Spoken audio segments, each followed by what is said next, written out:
পরবর্তী গল্প পাঠের জন্য আবার অপাদিকে ডেকে নিচ্ছি। অপাদি, তোমার শুনবো। শূদ্রক নামে এক রাজা শোভাবতী নগরে রাজত্ব করতেন। শৌর্যে বীর্যে তিনি ছিলেন অসাধারণ। বীরবর বলে এক যোদ্ধা একদিন তার রাজসভায় এলো।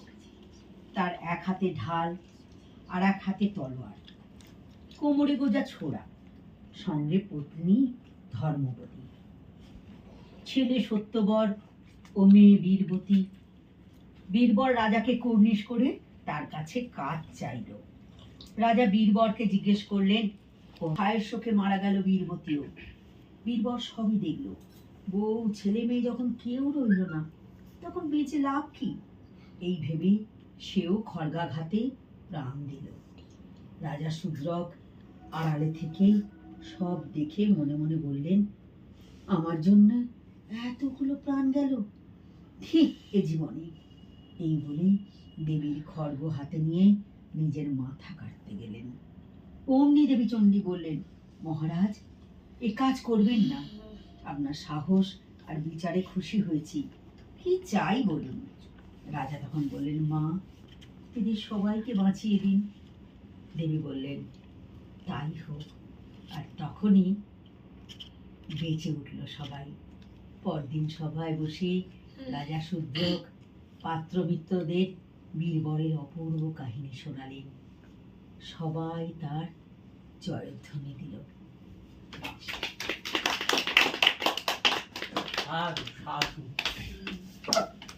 গল্প করে শোনালো অপাদি। আমি ডেকে নেবো এবার একে একে। এবার বড়দের থেকে ডাকা যাক। প্রীতম দাকে ডেকে নিচ্ছি আগে। এই যাও। তাহলে এবার অমিতকে ডেকে নিস। অমিতকে বারবার প্রথমে ডাকলে কি করে হবে? হ্যাঁ, পার্সোনালিটি করে। খুব ভালো হয়েছে, এটা খুব সুন্দর ছিল, মানেটা বুঝতে পেরেছি। কি বুঝেছিস সেটা বল। যে একজনের জন্য প্রাণ দিতে পারে, এটা বুঝেছি। খুব ভালো হয়েছে।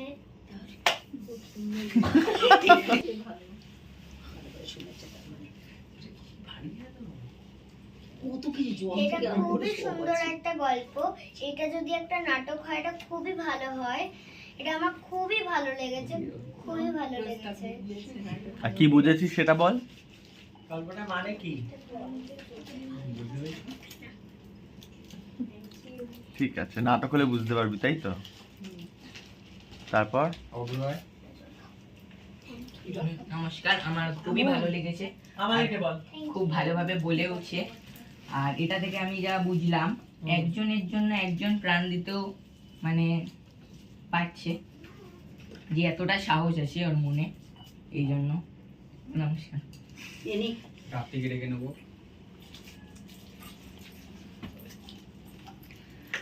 ভালো লেগেছে নাটকটা, মানে গল্পটা শুনে। এটা নাটক হলেও ভালো হয়। আর কি বলবো, ভালোই লেগেছে। প্রত্যেকটা গল্পই আজকের ভালো।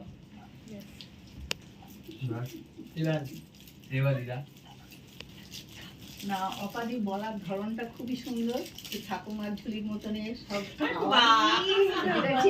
খুব সুন্দর লেগেছে। মানে ওই গাছটাই আমার মনে পড়ছে পুরনো। আর ভীষণ ভালো লেগেছে। সবাই কিছু বোঝারও আছে এর মধ্যে, সকলের মধ্যে।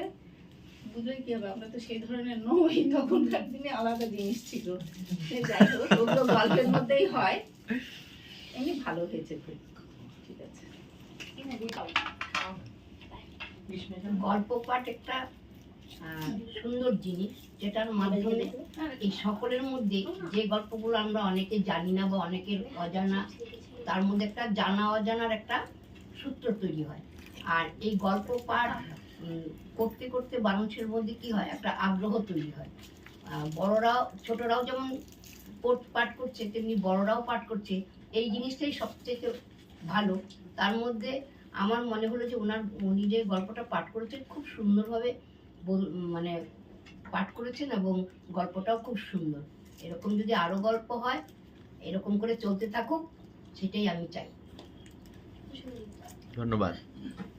প্রথম অপাদির গল্প পাঠটা আমি শুনতে পারিনি, আমি প্রাপ্তির থেকে শুনেছি। তো আমার বেশ ভালো লেগেছে। আর সবাই যেটা বললো যে নাটক পাঠের মধ্যে দিয়ে ওদের যে এটা পড়বার যে অভ্যেসটা এটা তৈরি হচ্ছে, খুব ভালো। এবং আরো যেটা মানে সব রকম গল্প তো সবাই জানে না, নতুন নতুন গল্প পাঠ হলে তাদের মধ্যে তারা জানছে এবং একজনকে দেখে আরেকজনের পড়ার আগ্রহ যে পরবর্তী নাটক পাঠের আসলে আমি পড়বো। তো খুব ভালো লেগেছে। আর অপাদির কথা তো, অপাদি তো খুব সুন্দর পাঠ করে, অপাদির পাঠ আগেও শুনেছি, তো খুব ভালো হয়েছে। এবং পরের যে অপাদি শেষের নাটকটা পাঠ করলো এটা সত্যিই ভালো, বাচ্চাদের দিয়ে করাই যায়। তো খুব ভালো হয়েছে নাটকটা। ধন্যবাদ। খুব ভালো হয়েছে অপাদির গল্পটা, পরের গল্পটা আরো বেশি ভালো লেগেছে আমার। ভালো হয়েছে আজকে গল্প পাঠের আসর। আগে যখন অপাদিকটা শুনলাম প্রথমে, আমি তখনই বলেছিলাম যে সত্যি তো আজকে আমি এই গল্প পাঠের আসরে আজকে প্রথম আমি উপস্থিত হলাম। আগের আসরে ছিলাম না যেখানে আমন পাঠ করেছে, এবং আমি শুনেছি যে ও খুব সুন্দর পাঠ করেছে।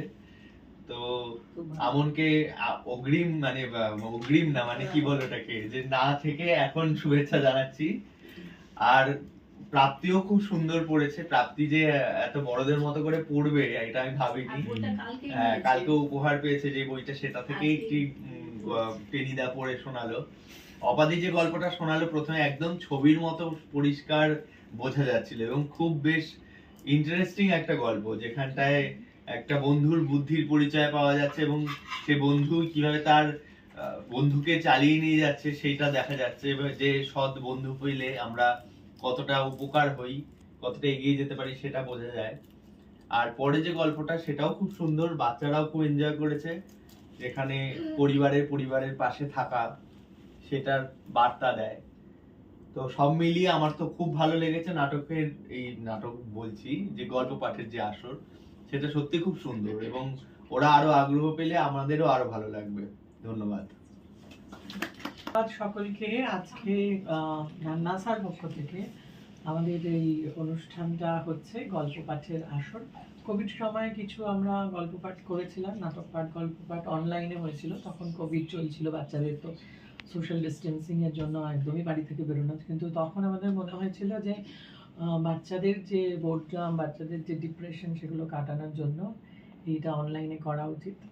এবং তারপরে আমাদের এক্সিকিউটিভ কমিটি, বিশেষ করে অপরাজিতা দি এবং প্রীতম, এরা বলে যে এইটা অফলাইনে হলে ভালো হয়। এবং এটার প্রয়োজনীয়তাও আমরা কোথাও অনুভব করেছি যে এখন বাংলা সাহিত্যের প্রতি বা বাংলা পড়া বা বাংলা লেখা এর ক্ষেত্রে থেকে বাচ্চারা যে একটু পিছিয়ে পড়ছে, যেহেতু ইংলিশ মিডিয়াম স্কুলগুলোতে বেশিরভাগ ক্ষেত্রে বাংলা সেকেন্ড ল্যাঙ্গুয়েজ কিংবা থার্ড ল্যাঙ্গুয়েজ হয়ে যাচ্ছে। কিন্তু আমরা যারা একটু পুরনো বা একটু মাথার চুল পাকা হয়ে গেছে, তারা জানি যে আমাদের বাংলা সাহিত্যের যে বিপুল ভাণ্ডার, বিশেষ করে আজকে সাহিত্য সম্রাটের জন্মদিনে দাঁড়িয়ে তো এটা বলতেই হয় যে তারা যা লিখে গেছেন সেটা বাঙালির কাছে একটা মহাসাগরের মতো, রত্ন ভাণ্ডারের মতো।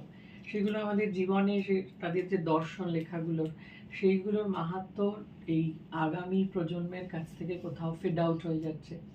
এবং ইংরেজির আগ্রাসন সেক্ষেত্রে বিশেষভাবে একটা ভূমিকা গ্রহণ করে। এবং সেই জন্য আমরা শুক্রবার করে, মাসের একটা শুক্রবার করে যদি এই বৈঠকিটা করতে পারি, যেখানে বড়রা এবং ছোটরা, যদিও গল্পগুলো সবই ছোটদের জন্যই বড়রা নির্বাচন করছেন, তবু তারা বাংলা সাহিত্যের হয়তো সেই বিপুল রত্নভাণ্ডার থেকে সমস্ত পাবে না, কিন্তু তবু কাছাকাছি যেতে পারবে। সেই সমুদ্র থেকে এক মগ জল তোলার মতো হবে হয়তো। না, ক্যাজুয়ালি আস্তে আস্তে যাবে আর কি। কিন্তু তবু যদি তারা এই ইন্টারেস্ট আমরা গ্রো করাতে পারি, এবং তারপর তারা বাড়িতে বাবা মাকে বলে যে আমাকে একটা বাংলা বই কিনে দাও, আমি গল্পের বই পড়বো, সেটাই আমাদের সার্থকতা হয়ে দাঁড়াবে। আর যদি কেউ দাও না করে, সেটাও একটা পজিটিভ আছে যে তারা এইখানে অন্তত শুক্রবার এসে, বা যেদিন আমাকে গল্প পড়তে হবে সেদিন আমি গল্পটা পড়ছি, বা এখানে এসে 3টে গল্প শুনছি বা 4টে গল্প শুনছি, সেগুলোকে নিয়ে আমি কথা বলছি। এবং সবচেয়ে বড় কথা হচ্ছে যে নিজেদের এই যে গল্পের সমালোচনা করা বা আলোচনা করার ক্ষেত্রে তারা 4টে লাইন 5টা লাইন নিজের থেকে বার করে নিজে মন দিয়ে গল্পটা শুনছে, এবং তারপরে নিজে সেক্ষেত্রে তাৎক্ষণিকভাবে কিছু বলছে। এই যে স্মার্টনেস, এগুলো আমাদের একটা অনুশীলনের মধ্যেই পড়ে, এবং সেটাও একটা শিক্ষামূলক জায়গা আছে, মানে মোটামুটি আমরা এটা বোঝাতে চাইছি যে এটার প্রয়োজনীয়তা রয়েছে। কিন্তু আমি এই কমিটির মধ্যে থাকার জন্য আমার তো একটুখানি আক্ষেপে হয়, আমি সাথে সাথে নেগেটিভ জায়গাগুলো দেখি যে সকল বাচ্চারা আসছে না বা সকল গার্জিয়ানরা আসছে না। আমি গার্জিয়ানদের কাছে অনুরোধ করবো, আমি বাচ্চাদের তো বলতে পারি না, গার্জিয়ানদের কাছে অনুরোধ যে আপনারা সবাই আসুন। যেদিন গল্প পাঠ আছে বাচ্চারা সেদিন তো আসবেনই, তার যা পাঠ আছে, কিন্তু অন্যের পাঠটা শোনার জন্য বা সে কেমন করলো বা আমি আমার ছেলে মেয়ে কিভাবে সেগুলোকে গল্পটা শুনে রিয়াক্ট করছে সেটাও একটা শিক্ষামূলক জায়গায় রয়েছে। এবং এটা শুক্রবারই পড়ছে, আপনাদের যেটা ওয়ার্কিং ডেজ, মানে বাচ্চাদের নান্না স্যার ওয়ার্কিং ডেজ শুক্রবার, সেই শুক্রবারই আমাদের মাসের শেষ শুক্রবারটা আমরা রাখছি। তো সেদিনকে আসুন, বা যে করে হোক কাউকে, যেমন শ্রীনাথির আরুদানদার শরীর খারাপ নাকি, তাও দিদিকে দিয়ে পাঠিয়েছে এবং অমিত্রিত বলেছে তোমরা যা করো করো, আমাকে কিন্তু গল্প শুনতে যেতেই হবে। তো এই বিষয়টা জরুরি। আর আজকের যে 3টে গল্প পড়া হলো, গল্পগুলোর মধ্যে সবার ক্ষেত্রে আমি যারা আলোচনা করছে তাদেরও একটা বলবো যে আলোচনা করার সাথে সাথে মোরালস ভ্যালুস গুলো যেগুলো বেরিয়ে আসছে সেগুলো একটু বাচ্চাদের কাছে ক্লিয়ার করার চেষ্টা করবেন। যেমন প্রথম গল্পটাতে যেটা বন্ধুত্বের উপর গল্পে রাখা আছে, গল্পের ফোকাসটা বন্ধুত্বের উপরে, যে আমি বন্ধুর জন্য কি করতে পারি, কত দূর করতে পারি, বন্ধু আমার কাছে কতটা জরুরি, সেইটাকে এস্টাবলিশ করা হয়েছে। ঠাকুমার ঝুলির প্রত্যেকটা গল্পেরই জীবন দর্শনে নিজের চরিত্র গঠনের ক্ষেত্রে একটা বড় ভূমিকা রাখে এবং সেই জন্য ওটা ছোট বয়সেই সেই ভিতটা তৈরি করা হয়।